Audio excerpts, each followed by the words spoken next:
Welcome to the Tech Egg. Don't get scrambled. Enjoy the video. In this video, I will explain how to make a boss in Unity. First, begin by setting up a new Unity project or opening an existing one.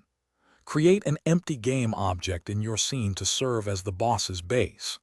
Then, add essential components like a rigid body 2D for physics and a collider 2D, such as a box collider 2D, to enable collision detection. These foundational steps are crucial for your boss's physical presence and interaction within the game world.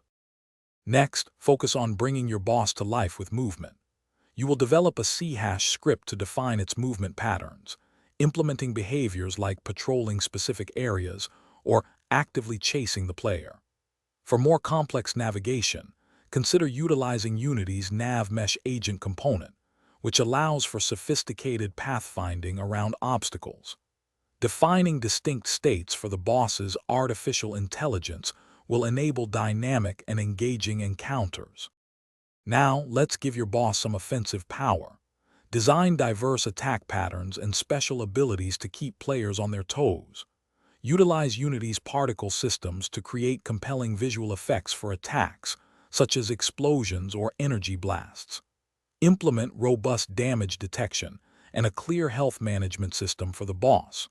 Consider designing unique attack phases that trigger at specific health thresholds, adding depth to the combat experience.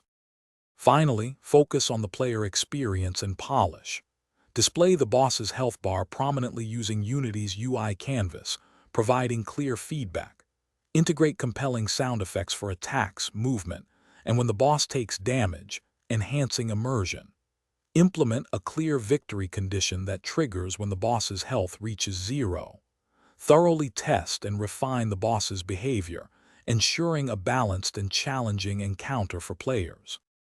Thanks for watching. Consider subscribing if I helped unscramble your problems.